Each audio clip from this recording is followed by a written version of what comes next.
At your Excellency's request, I applied for special leave from the Bureau in order to make an investigation in your state.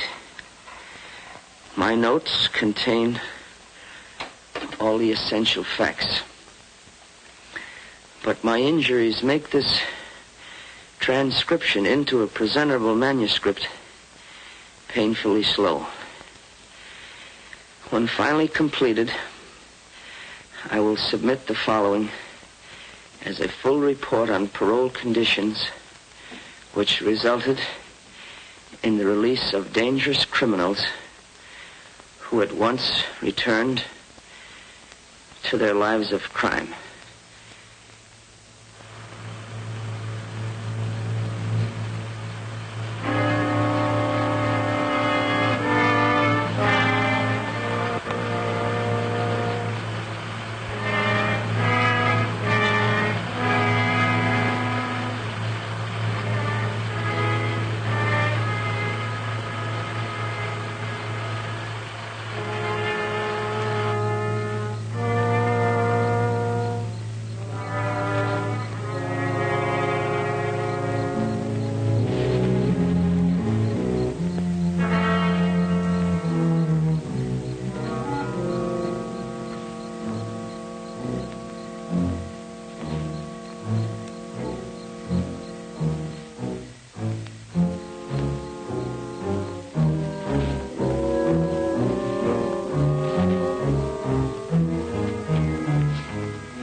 Governor Mallinson? I'm glad you got here, Mr. Hendricks. Nobody saw you, I hope. I don't believe so, sir. Good. Gentlemen, this is Mr. Richard Hendricks. Our host, the State's Attorney General, Mr. Whitmore. It's a pleasure, sir. Glad to meet you, Mr. Hendricks. My name is Hughes. Mr. Hughes? Our Commissioner of Metropolitan Police. Won't you sit over here, Mr. Hendricks? Thank you. Let me take your hat. What can I get you?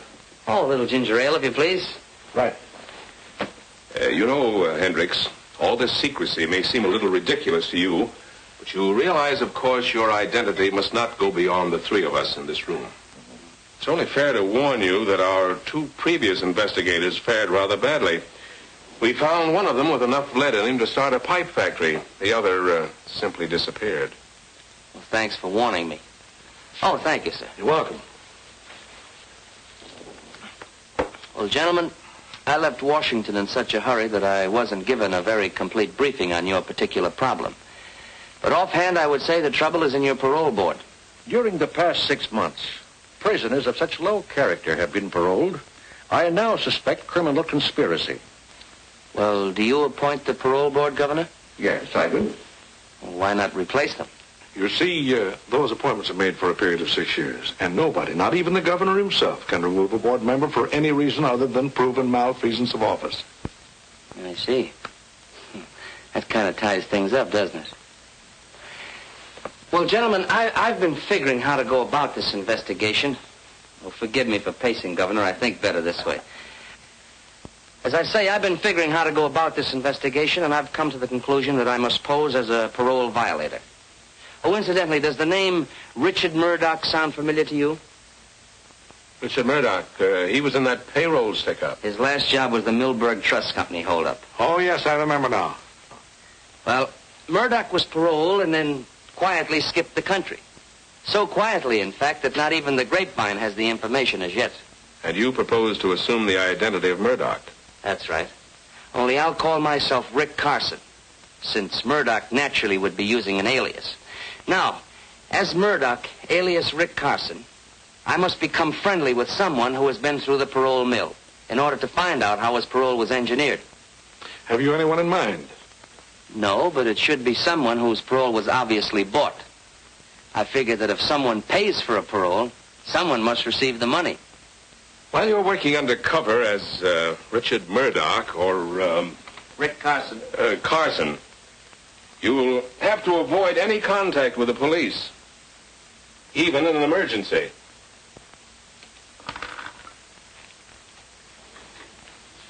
Here's my private telephone number, where you can reach me anytime, day or night. Thank you. Metropolitan 6267. Metropolitan 6267. I'll remember it. Do you have anyone coming up for parole who fits our special requirements? There certainly is. Convict by the name of Harry Palmer. Uh-huh. And when is the next parole board meeting? Let's see. Next Tuesday at the state prison. Next Tuesday at the state prison. Let me see. You're now serving time for attempted murder, Palmer. Do you have anything to say about that? Yeah, it was a phony rap. A lot of things about my trial smelled plenty bad. So does your police record. Do you think you've learned your lesson during your time in prison? I sure have, ma'am. I found out that crime don't pay off. Besides, I realize the things I've done ain't fair to Glenda. She's my wife. If you are paroled, will you conscientiously try to live a clean and decent life? Sure. You can bank on that, Reverend. You think you can earn a living? Honestly, I mean. You bet. I'm promised a job as chauffeur to Miss Dumont. She owns a pastime club. It's all my application there. If you give me this one more chance, I promise I'll never step off the straight and narrow again. Why, he isn't sincere. He's merely playing on our sympathies. All right, Palmer, you may return to your duties. You'll be notified by the warden of the action of this board. Thank you.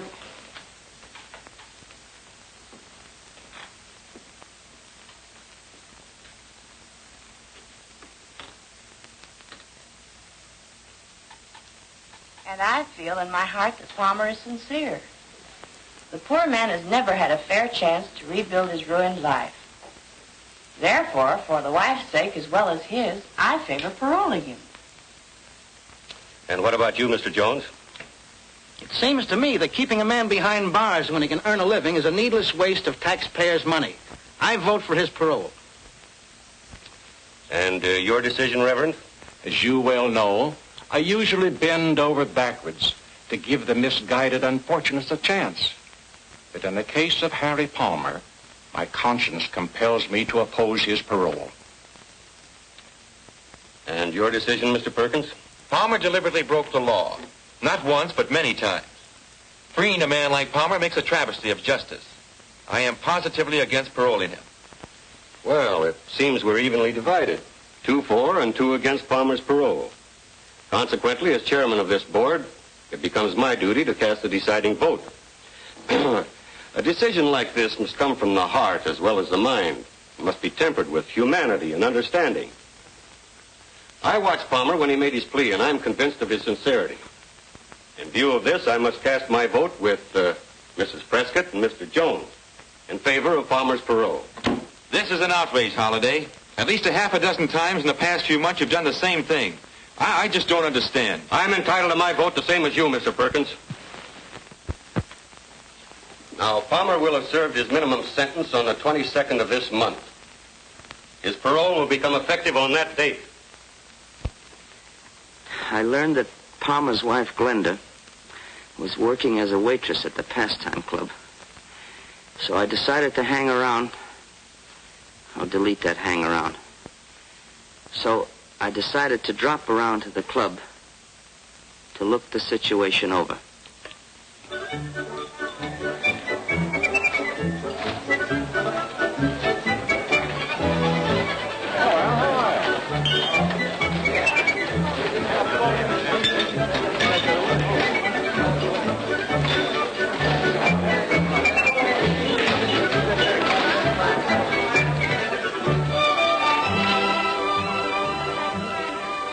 The Pastime Club proved to be a not too popular combination gin mill and cheap cafe. A hangout for a lot of undesirable characters.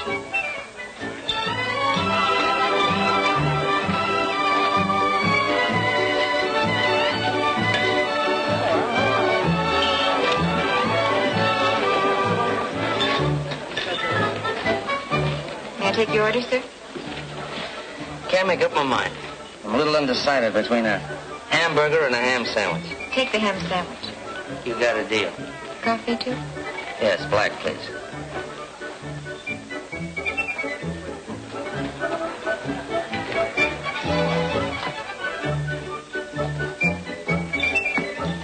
Thank you. It's quite a place you got here. Do you own it? You must be new in town. I only work here. Jojo Dumont owns the place. Oh, well, then Mr. Dumont's got a nice place here. Miss Jojo Dumont. In fact, there she is now.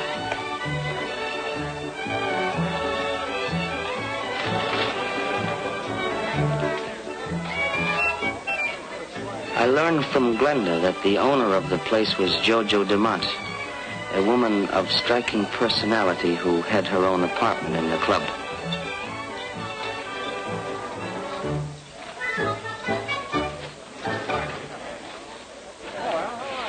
One group of hangers-on seemed to be tied in with Jojo. It wasn't difficult to find out how. They were quite bold about it. The tie-in was a lucrative sideline which Jojo operated, an illegal punchboard racket. The three salesmen were Blackie Olson, Frank Mitchell, and Kid Redmond. They sold to the cooperative customers who were always glad to make a dishonest dollar. Duke Vigili, another of Jojo's willing workers, spent most of his spare time trying to cheat a slot machine. During his working hours, he called on the less cooperative prospects. For these, he had 3 convincing arguments, 2 hard fists, and a .45 caliber revolver. The straw boss of the outfit, Charlie Newton, dignified the job by calling himself manager. He tried to appear a legitimate businessman, but the only thing legitimate about Newton was a long police and prison record. Such were evidently the pals of Harry Palmer. They didn't trust me from the very first. However, during the 2 weeks until Palmer's parole, I managed to strike up a casual acquaintance.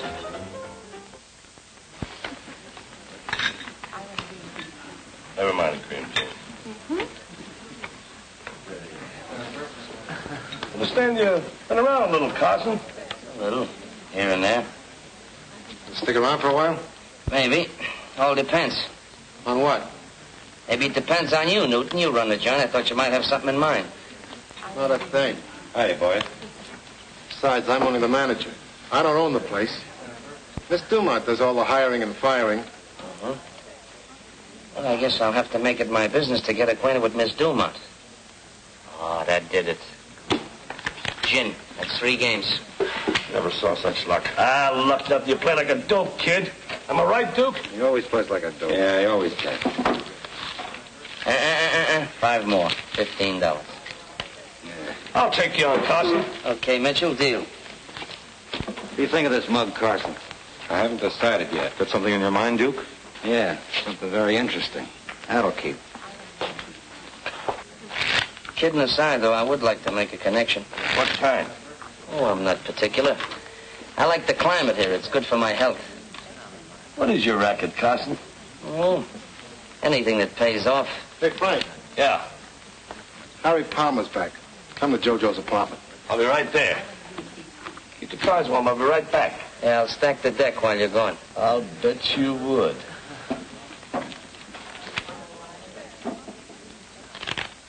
I would have given a lot to know what was going on in Jojo's room. I found out later from statements of various people concerned. Sure looks natural. Just like old times, right? Sure, it's like our eyes. Feeling better, Glenda? Wonderful. Seems like 100 years since I saw you, darling. Yeah, me too. That's what I've been waiting for. Frank will be here in a minute. Well, this calls for celebration. How about fixing some drinks, Blackie? Okay, Jojo. Sure liquor. You look right in the face there, kid. They treat you good up there? What's on your mind, Charlie? How long are you going to keep Palmer on as a chauffeur, Jojo? Are you kidding? What do you think I got him out for? Chauffeurs are a dime a dozen. The other boys are all right fixing the boards. Now, Palmer's the best collector we ever had. As long as he keeps his nose clean. The next time he gets in trouble pulling off side plays, I'll let him rot in the pen.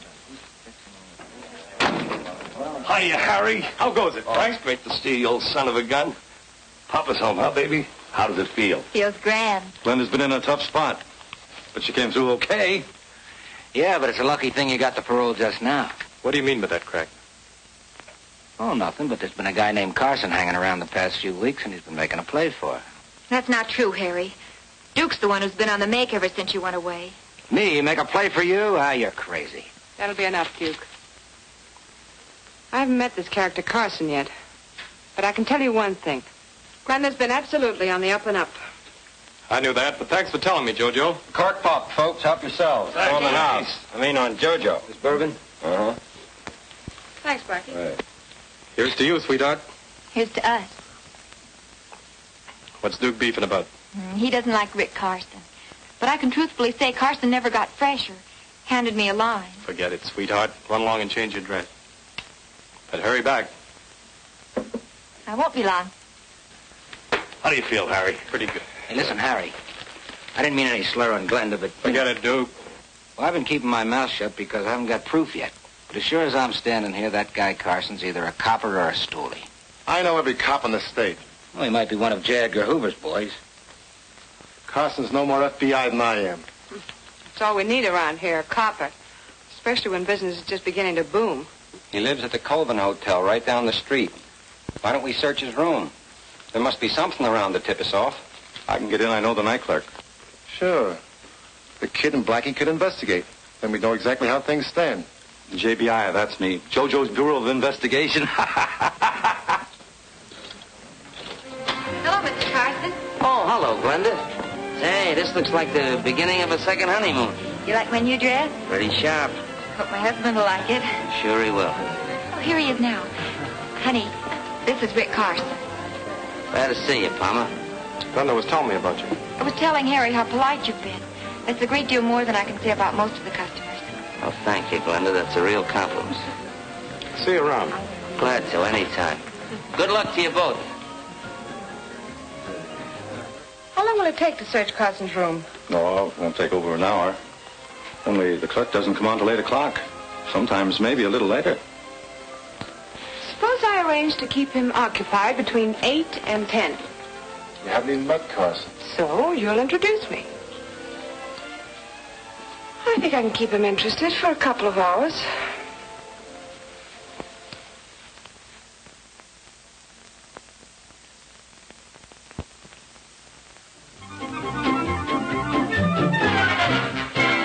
Oh, no more of those fast turns, please. Oh. This is station Turn that thing off. WXNO. The time, 20 minutes before 10 o'clock. We continue with... What time is it? I just announced it, 20 minutes to 10. I think I better be going, Jojo, before I wear out my welcome. Oh, no. The evening's still young. Besides, I think you're swell. I think you're a wonderful guy. Really.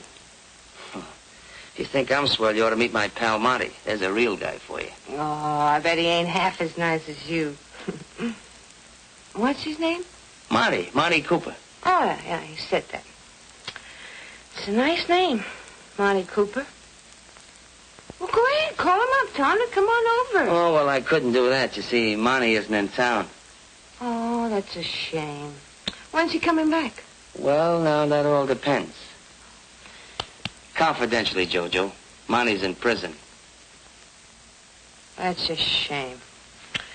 Poor Monty, locked up in the pen. Yeah. Well, forget I said anything. I talk too much. Oh, you can trust Jojo, honey. Yes, sir. Oh, fix another drink. I'll be right back. Yeah. Hello? Oh, hello, Mary.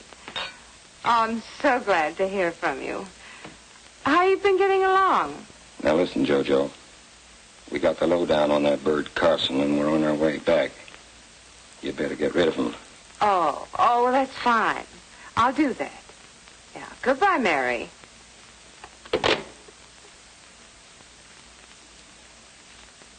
You don't have to be a G-man to know that was Mary.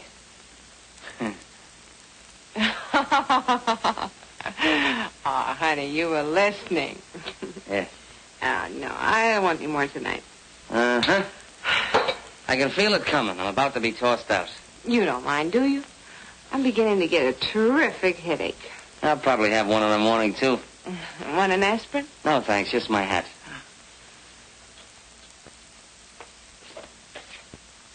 Thank you. Oh, good night, Jojo. It was a swell evening. I enjoyed it.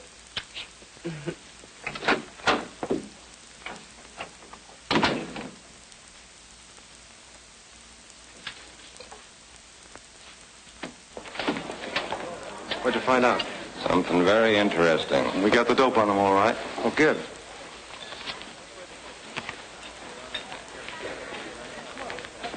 That is interesting.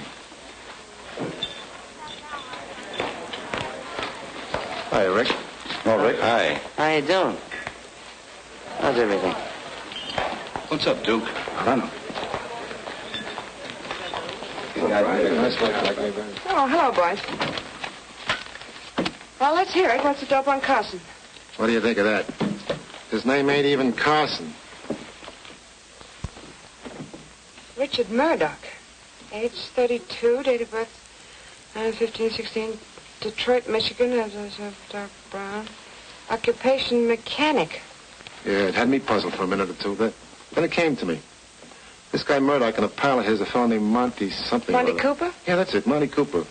Well, anyway, Carson or Murdoch and his pal Cooper pulled that Millburg Trust Company holdup about a year and a half or so ago. Yeah, we found some newspaper clippings about that robbery. He had them hidden between the cushions of a chair. He hadn't figured on your JPI. Good for you. Well, I guess I was all wet about Carson being a copper or a stoolie. Why don't you give up, Duke?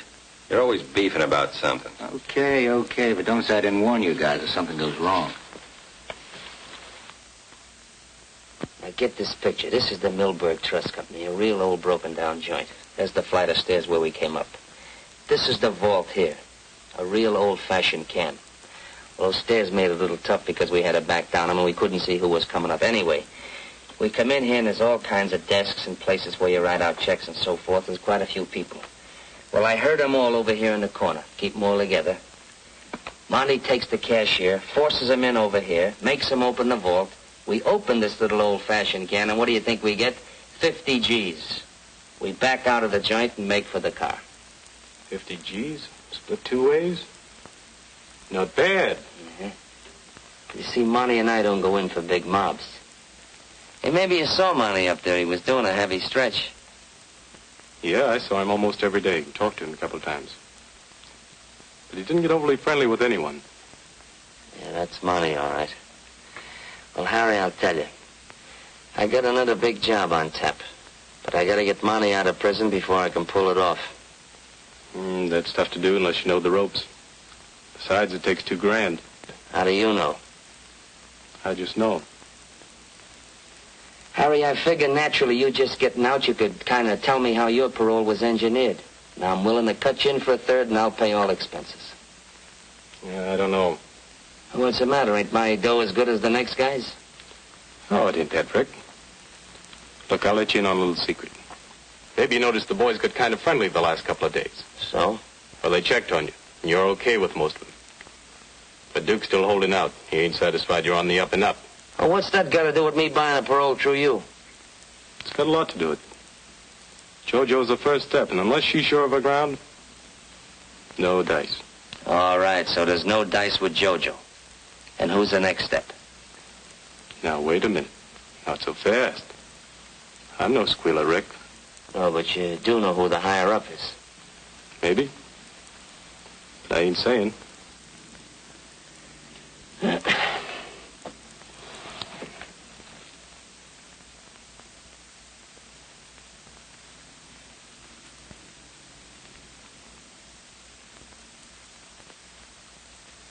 Harry, let me ask you another question.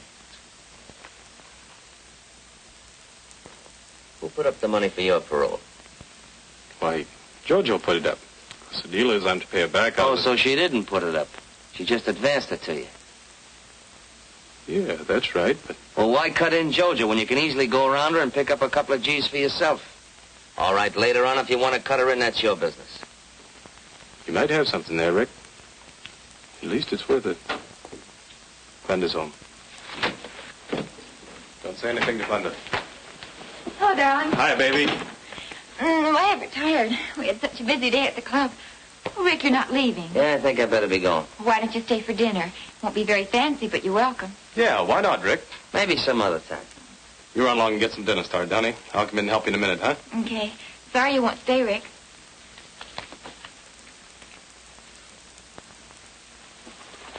Can you get the $2,000? Harry, whenever I need a few G's, I don't let anything stand in my way. Get the dope.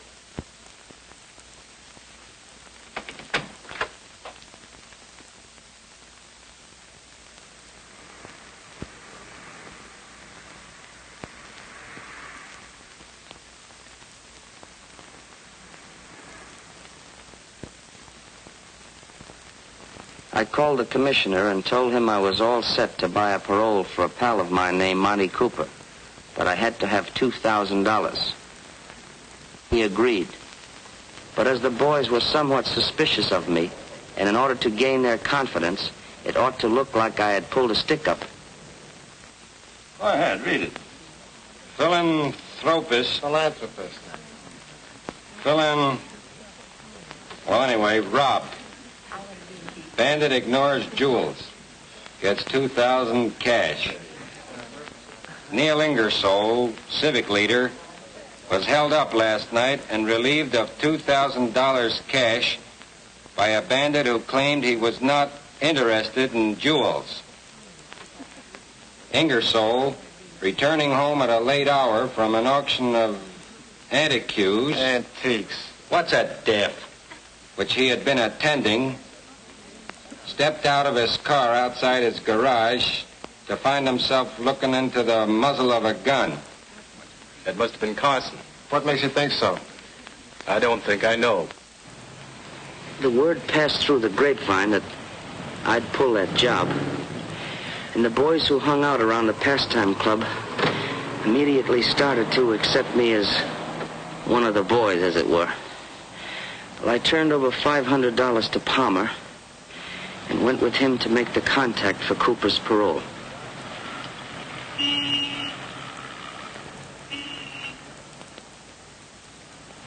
When we reached the lobby of an office building, Palmer told me I couldn't go upstairs with him. This was disappointing. But I heard him tell the elevator operator to take him to the 5th floor. So I checked the names of all the tenants on that particular floor. There were over 20.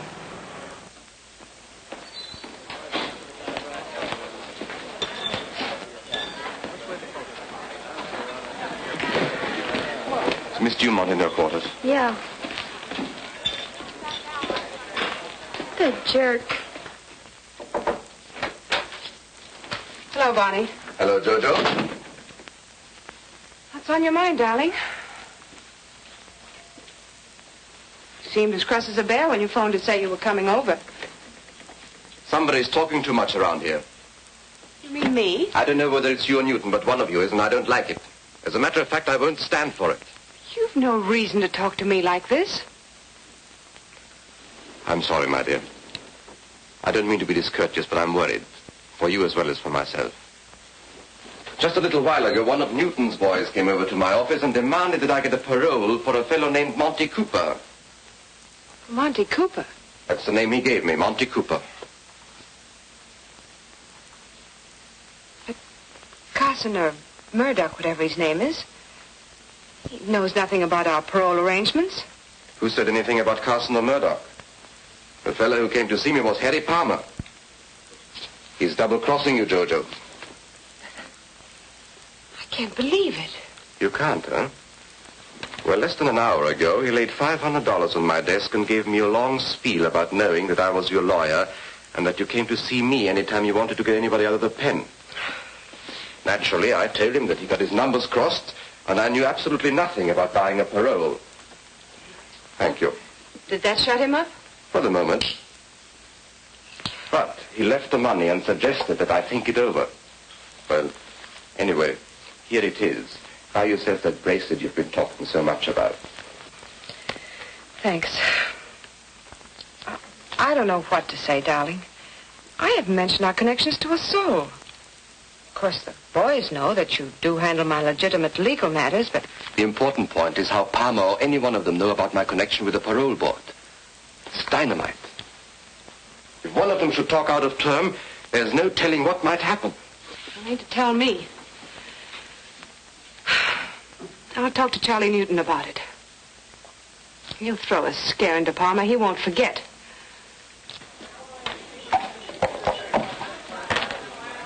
Four aces and two.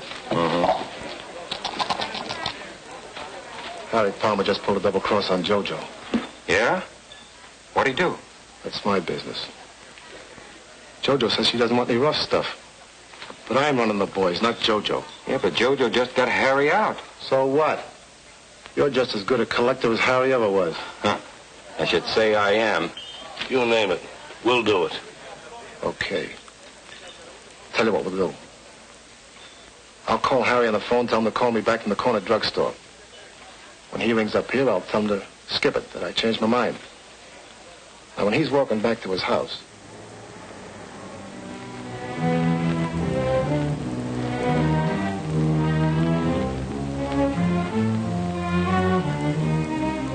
Hiya, Harry.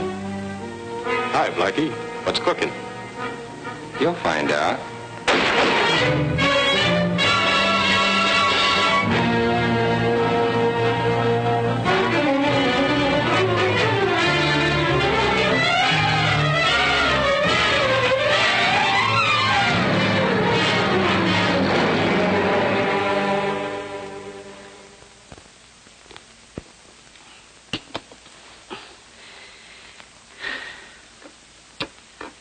The killing of Palmer completely upset my plans, as I had now lost my only link to tie in JoJo with the higher-ups in the parole conspiracy.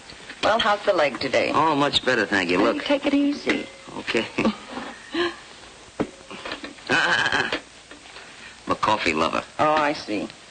Well, I'll come back for that later. All right, fine. Hunting around for... Now, delete that hunting around. Make it fumbling about for a new lead. I looked up the grief-stricken and embittered Glenda, pretending to her that I wanted to avenge her husband's murder, which had cost me $500. Well, I showed her the list of tenants occupying the 5th floor of the building to which Palmer and I had gone to, and only one name, a first name, sounded familiar to Glenda. And that first name was Barney. B-A-R-N-E-Y. Barney. Now, it belonged to a man whose full name was Barney Rodescu, R-O-D-E-S-C-U, who was a lawyer and sort of a man about town. Well, I decided to find out if he was the contact between the crook on the parole board and JoJo Dumont. You know, in a way, Palmer getting bumped off like that kind of put me in a spot. How come? Well, we had a little deal together. You see, I figure Palmer just getting parole like that, he'd know the ropes. Remember me telling you about a pal of mine, Monty Cooper? I wasn't as tight as I seemed that night, you know. Yeah, I didn't think you were. You say Palmer was trying to help you get a parole for Cooper? Well, I didn't exactly say that, but that's the general idea. Go ahead, I can listen while I'm typing. Of course, you know I had to pull a little job to get the money for Monty's parole? You mean the Ingersoll robbery? I don't know anybody named Ingersoll. No, but the point is, JoJo, I'd like to get Monty out of the prison as fast as I can. You know, you should have come to me in the first place, Rick. You? Mm-hmm. I'm serious. I like to help my friends. Besides, I have a lot of influence in the right places. Mm-hmm. Of course, we'll need cash. Yeah, I know. $2,000. Palmer told me. Did you give Palmer any money? Yeah. Yeah, I gave him $500. And for you, here's another 1,000. Thanks. I like to have a receipt. Oh, sure.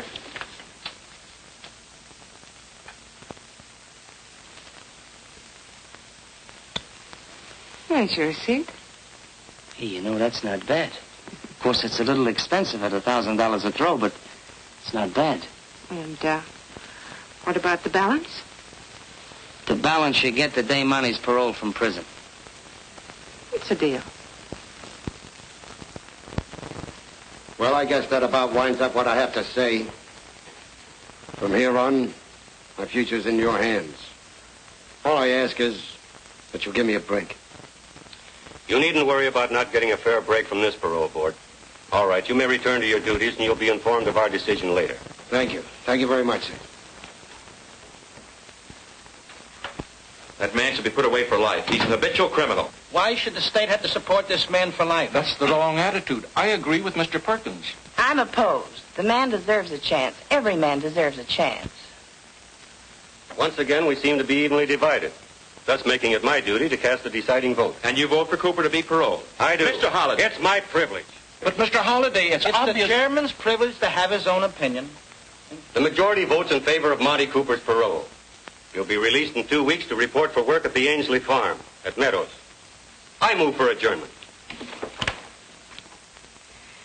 Because I couldn't understand why anyone would give a job to a multiple loser like Monty Cooper, I decided to check the county assessor's records to find out what I could about Vern Ainsley.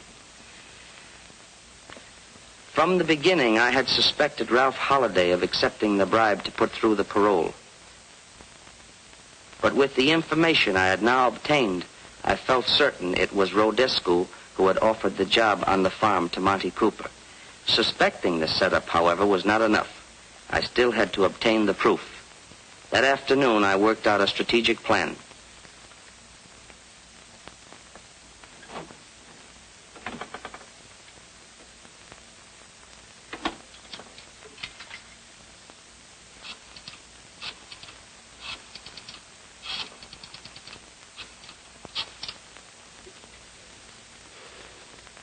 Hello.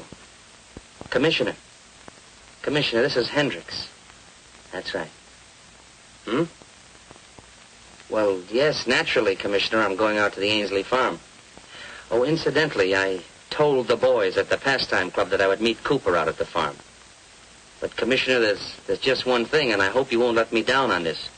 You see, unless Cooper is picked up at the prison gates when he's released, if he should happen to come out at the Ainsley farm at the same time I'm there and get one good look at me, well, I'm afraid my career as Murdoch or Carson or Hendricks will come to a very sudden and painful end. Oh, you have nothing to worry about on that score, Hendricks. I've already notified 4 states of Cooper's impending parole. They'll be right there to arrest him the minute he steps foot outside the prison gates. Fine, Commissioner. I'll call you tomorrow afternoon. I think by that time I should have this whole setup in the bag. Yes, sir. Goodbye.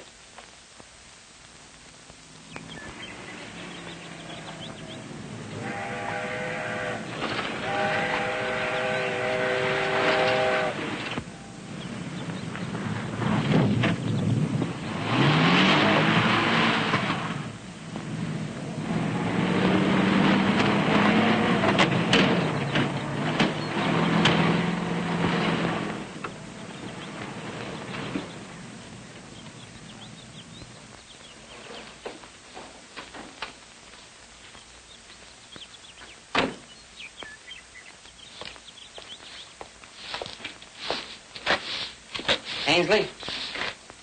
Hey! You Ainsley?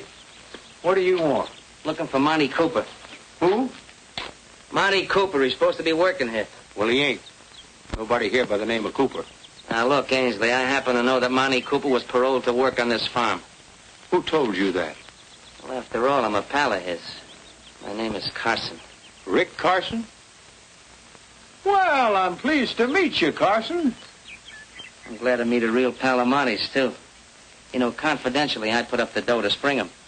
Yeah? Well, I guess you'll be right glad to see each other again. Yeah.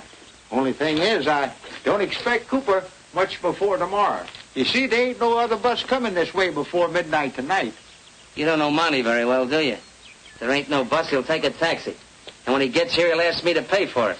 Well, you're welcome to hang around if you want to. I guess the boss won't care. Well, I thought you owned this place. Oh, I sold out a couple of years ago to a fellow named Rodescu, a young lawyer from town. Uh-huh. Well, tell me, does this Rodescu, does he come here very often? Mostly weekends. Him and a lady friend. They do a lot of riding. By the way, I'm expecting them this afternoon sometime. You make yourself to home. I got to get the horses ready. Up to you, Carson. Yeah. I hadn't figured on Rodescu visiting the farm. I realized his presence might have set my plan, but I had to take the gamble. So I waited until Ainsley had disappeared. I had brought along an instrument which the commissioner of police had provided, and taking advantage of Ainsley's absence, I decided to make use of it.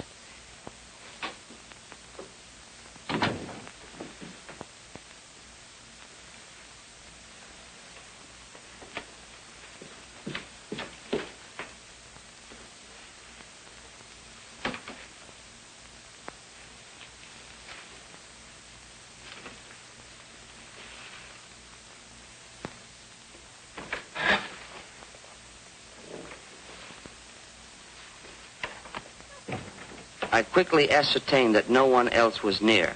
I fixed in my mind the details of the room and then found a suitable place in which to conceal the precious instrument.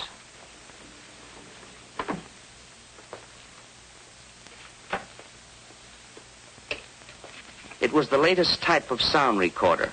Once set to operate, it needed no further attention, since it would automatically start when someone spoke and stop again when the voice concluded.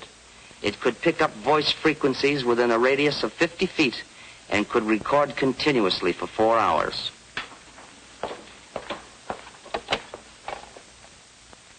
Hello, get me Metropolitan 44244.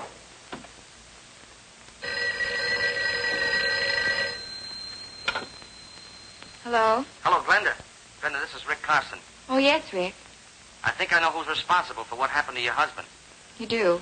Who is it, Rick? Don't ask any questions now because I've got to act fast. I'll do anything you say. Fine. Now listen closely.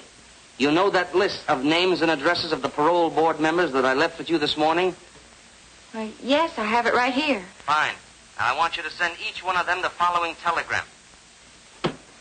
Urgent you meet me at farm without delay. Drop everything else. Have you got that? Yes, Sign each one of those messages Barney. Barney. But I don't get it, Rick. What good are the telegrams? Well, Glenn, just a minute, Glenda.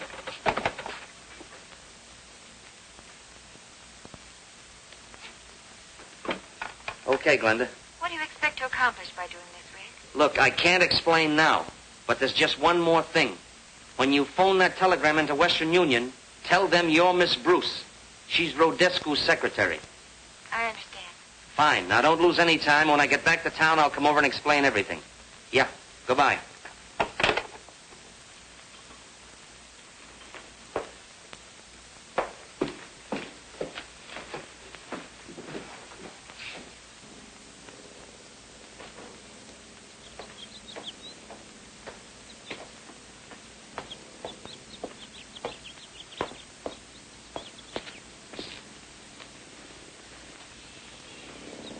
Oh, hey.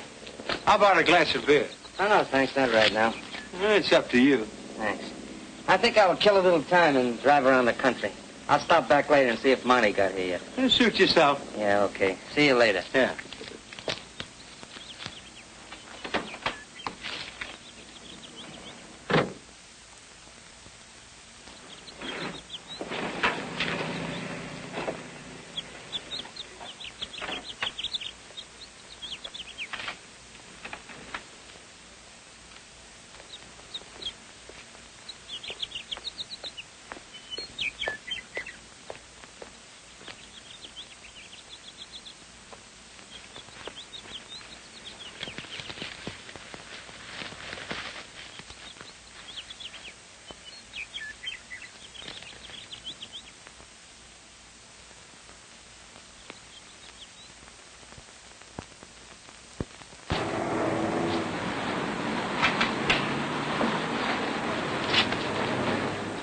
So long, Cooper.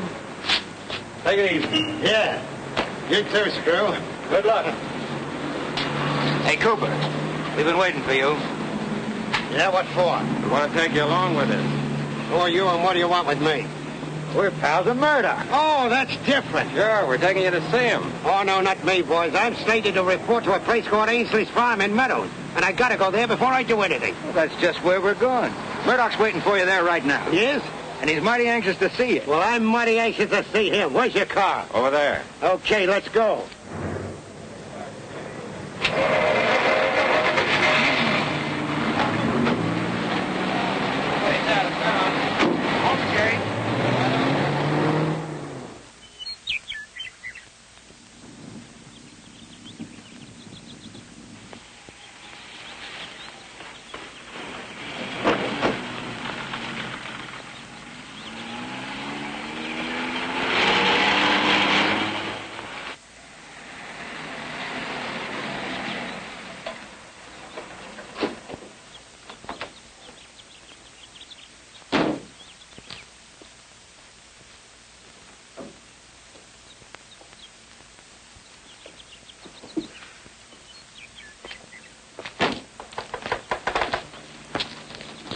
get such a kick out of this place.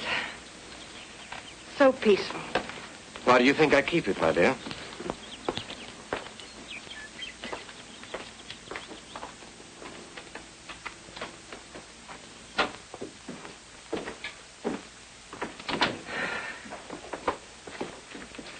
Frank, put Miss Dumont's luggage in her room and leave mine in here. Right.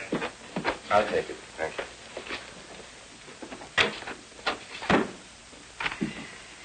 Darling, it's so good to be with you. Everything's okay. Oh, thank you, Frank. Olive complains me. He'll have some beer on ice. Feel like something to eat?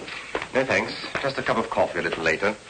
How about a canter over the countryside? Oh, let's relax for a little while. Later, maybe, huh?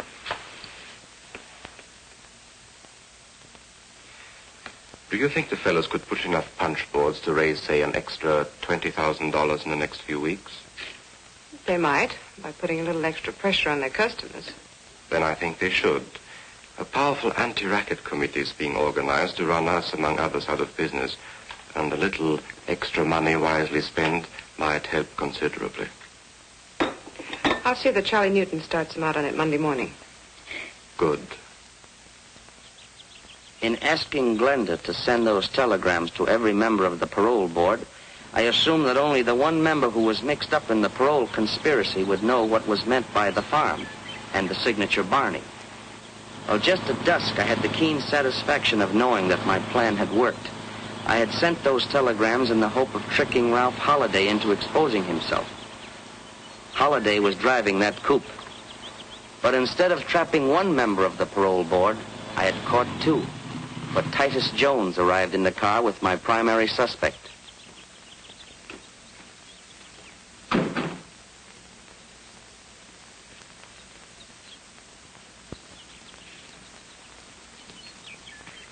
I wonder who that can be. Probably one of your eager beaver clients. If it is, I'll throw him out. Excuse me, my dear. I'll make this short and sweet. Come in. Well, this is a surprise. Hello, Ralph. Hello, Titus. And you gentlemen are quite a ways from home, aren't you? You're not joking. Holiday burned up the road getting here. Oh, I'm sorry. We didn't know. Oh, that's quite all right. Allow me, my dear. Ralph Halliday and Titus Jones. Miss Dumont, my fiancée. How do you do? You're on the parole board. I heard Barney speak of you. Yes, we are, Miss Dumont. Parole board. Well, Yes. sit down, gentlemen. Sit down. Make yourselves comfortable. What brings you out here in such a hurry?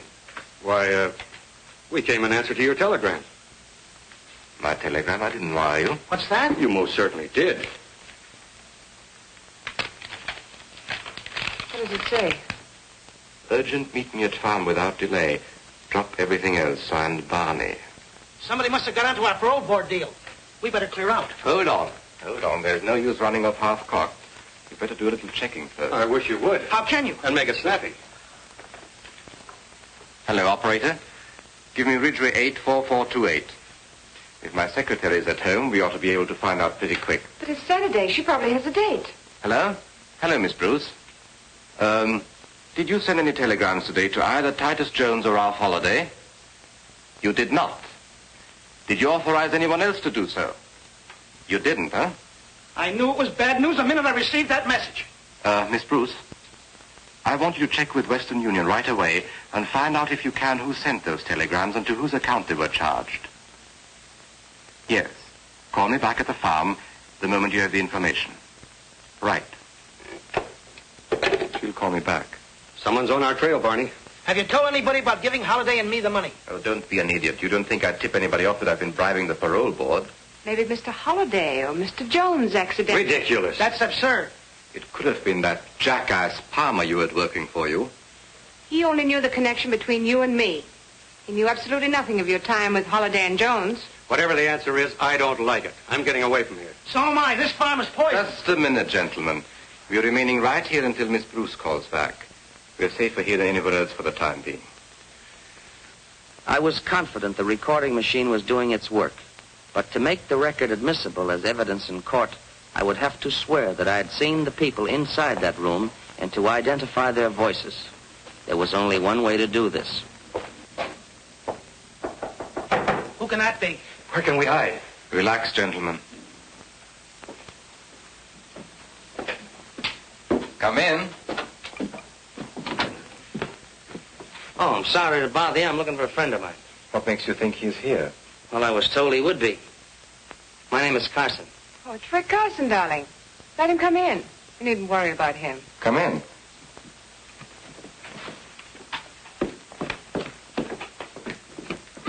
Hi, Miss Dumont. Hello, Rick. So you're Rick Carson, or Richard Murdoch, hmm? That's right. But I don't think I've had the pleasure. Who's the friend for whom you're looking? Name is Monty Cooper. I was told he was to be paroled today to work on this farm. This is Mr. Barney Rodescu. Mr. Rodescu? Pleasure, sir. Mr. Holliday? Mr. Holliday? Hello. Mr. Jones. Mr. Jones. How do you do? Tell me, Carson, how did you get here? I didn't hear you drive up. Oh, but I didn't drive up. I parked my car down the road. Why? Well, I don't like lengthy explanations, but... You can speak freely, Rick. Well, you see, folks, I'm not exactly on speaking terms with the law, and when I saw a couple of cars parked outside, especially with my friend Monty being wanted in other states, I figured... Okay. I guess you're all right, Carson. There's some coffee over there if you want any. Help yourself. Thank you.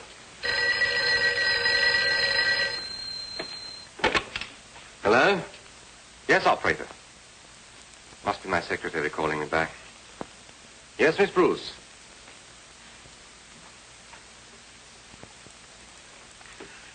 Now, wait a minute. Wait a minute. Let me get that. The telegram was sent to Mr. Holliday, Mrs. Prescott, Titus Jones, the Reverend Adams, and Donald Perkins. It's the entire parole board. This is awful. Isn't good. And just a minute. Telegrams were charged to my account and purportedly telephoned in by Miss Bruce. But when she checked and raised Cain with Western Union, they traced a call back to... What was that number again?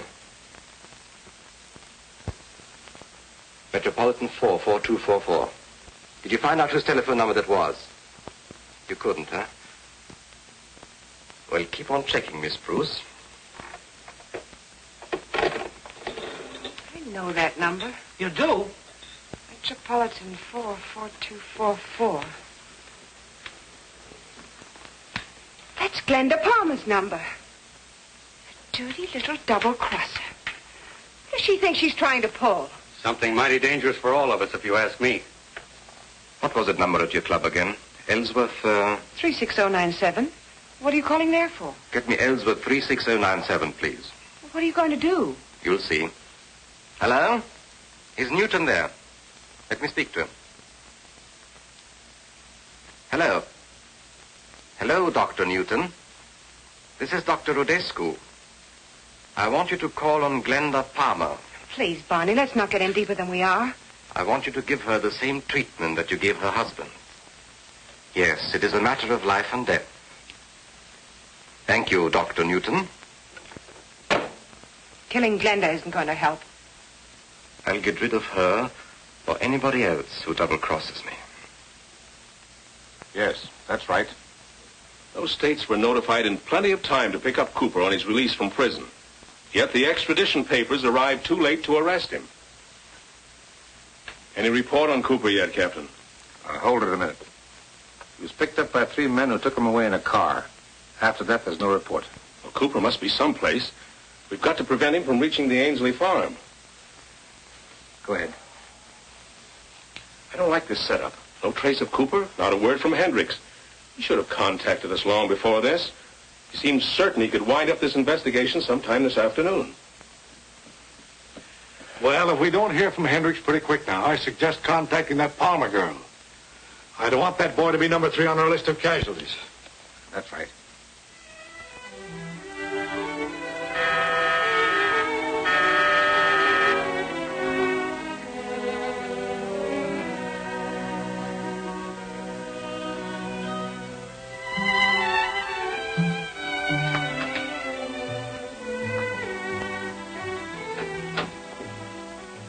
Hello, Glenda.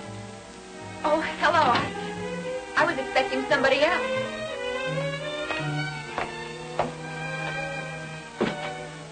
I'm surprised, Mr. Newton. You've never called on me before. That's where I made my mistake.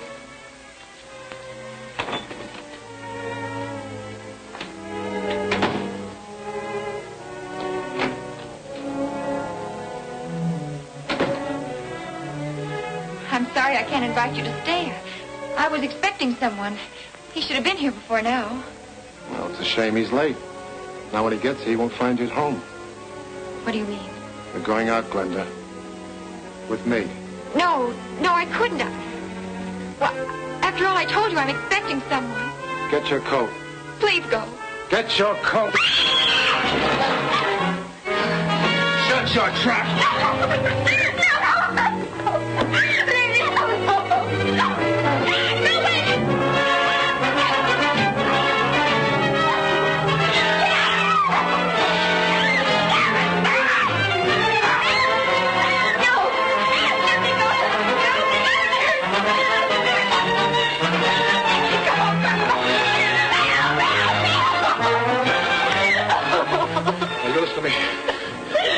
Shut up, or so help me, I'll kill you right here on his back.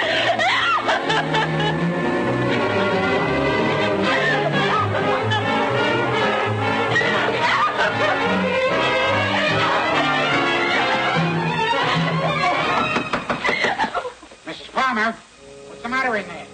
This is Mr. Brown, the manager. Open the door and let him in. But be careful. Go on. Are you all right, Mrs. Palmer? Thank heaven you're here. Are you all right, Mrs. Palmer? Stick your hands up and keep going. Drop that gun. You're the manager of the pastime club. Get him out of here. Book him on suspicion of attempted murder. Yes, Commissioner. Take him out. Everything's all right, Mrs. Palmer. Will you please get the lady a glass of water? Mrs. Palmer, I'm very anxious to get some information about Rick Carson. Now, it's all right. He's working with us. Oh, thank you. Here you are. He said you were helping him. But we're worried that something may have happened. Have you heard from Carson lately? He telephoned me this afternoon from Meadows. Meadows? The Ainsley farm is located near Meadows. That's right. He mentioned the farm and the telegrams they sent for him. Captain, notify the sheriff's office in Meadows to see if Carson is at the Ainsley farm. Yes, Commissioner.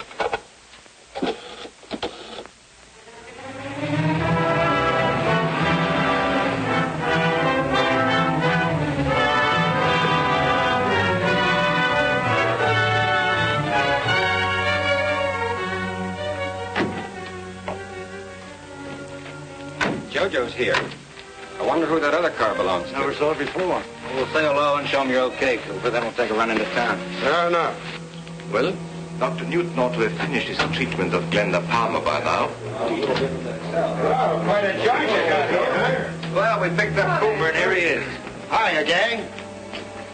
Well, where's that old son of a gun Murdoch or Carson, whatever he calls himself now? What's the matter, Monty? Don't you recognize your old pal? You know, I didn't at first, but I sure do now.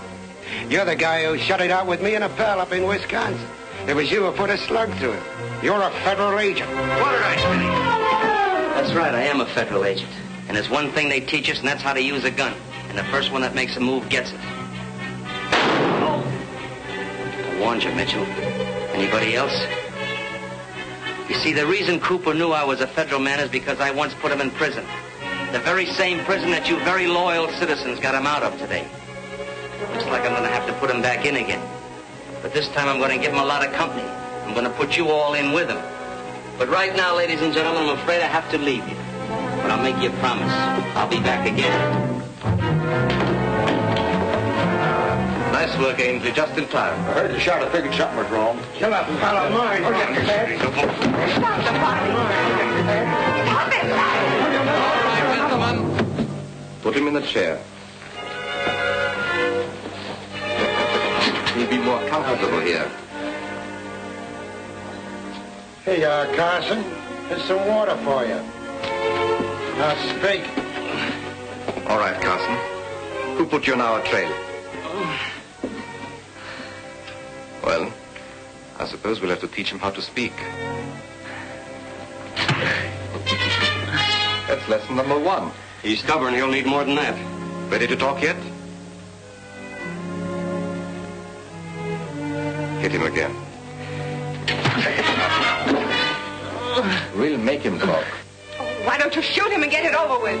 Just a minute. We'll try once more. If he doesn't talk this time, he'll get a one-way ticket to the bottom of the river.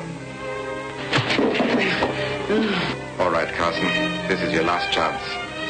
Tell us just how much you know. You better talk fast and to the point.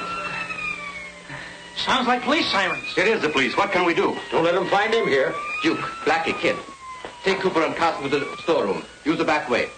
Holiday and Jones, you better go along. Come on, boys. Bye, Here. Hurry up. Make it snap.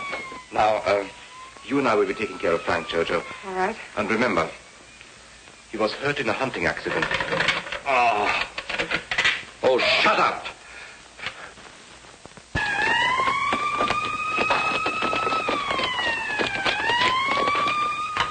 Come on, fellas. All right, where do we go? In that room. Make it snappy, boys. Come on. No time to lose. Right in here.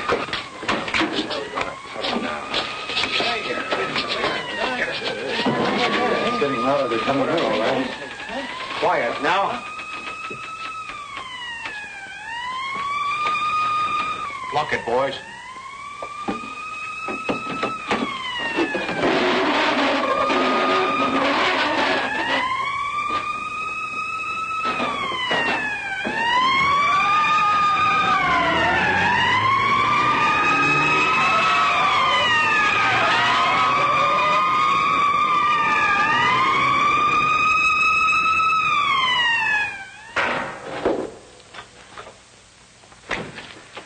You and Al will go with me.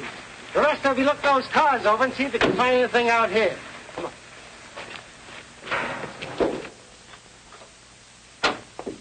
You'll soon feel better, old man.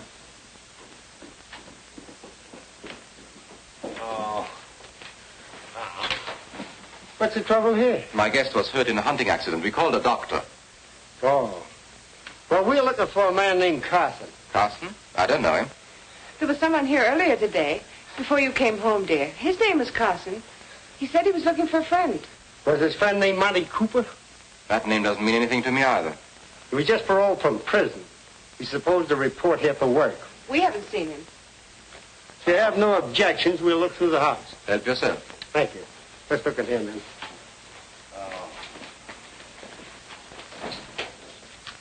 Jim, you go up there.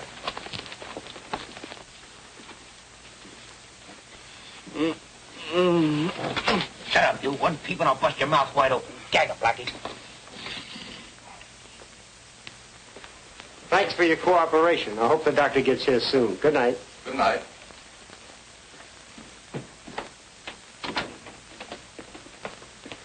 That setup doesn't look right to me. Yeah, Monty Cooper's supposed to go to work out here, and nobody seems to know anything about him. Kind of funny, ain't it? Yeah. Keep him in there. We'll go around and see what the rest of the boys are doing. We haven't been in here yet. Open it up, mister.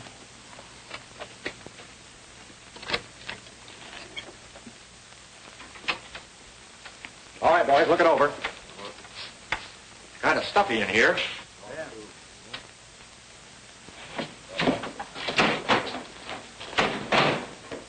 Find anything? No sign of Cooper or Carson so far. I'll make a thorough search.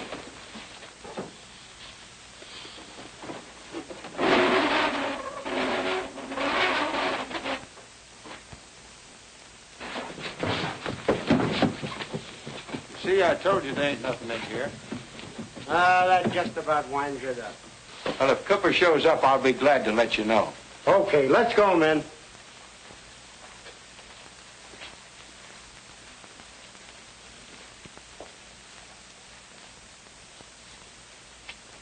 Boy, was I sweating. That was a close one. I thought sure they had us. Hey, Duke, how long do you think we'll Hey, here we are. Hey. What's that? Hey! What's that room back there? Ah, see a light in there now. Grab that man. Clear this stuff out, you. Take that cabinet away. In here! You stupid fool! Where's your brain? Shut up or I'll put a slug through you, too. I'd like to do that myself. I didn't like their kisses when I saw them on a parole board. Here they are, Sarge. Good. Mike, take the gas gun. Bob, you take this. Pick up those people in the house. Okay, Sarge. All right, you fellas in there. Come out with your hands up. You want us cover, you'll have to come in and get us. Now listen to me. If you don't come out, we're going to give you a dose of gas. You've got just 30 seconds to make up your mind. Let's give up, boys. We can't beat them. Please, don't fight. They got gas, and I've got sinus trouble. Oh! That'll cure it.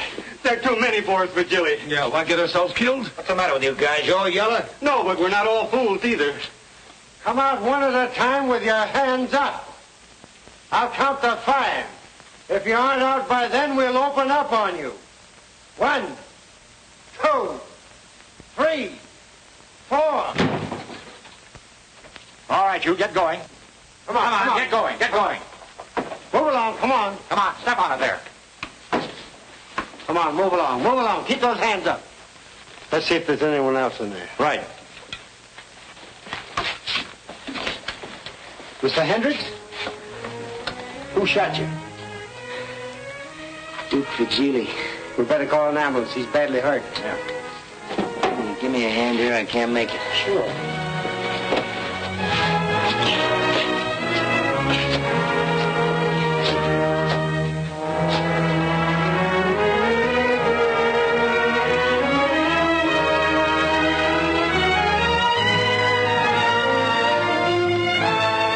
Just a minute. Well, Duke, I told you I'd see you again. And the next time I see you, you're gonna be a very old man.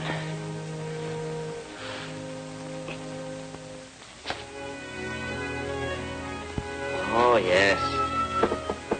Getting along real fine. Another week or so, I'll be able to go out dancing again. That's wonderful. Here you are, Mr. Hendricks. Oh, thank you, Mary. Oh, Mary's my favorite nurse. I can believe that. Now, if it wasn't for her, I'd probably still be lying in bed. Thank you, Mr. Hendricks. God bless you. Well, here's my completed report, Mr. Whitmore. Took quite a long time to finish it, but I hope it accomplishes what the governor desired. Well, I'm sure it will be, Carson. I mean Murdoch. You mean Hendricks. That's right.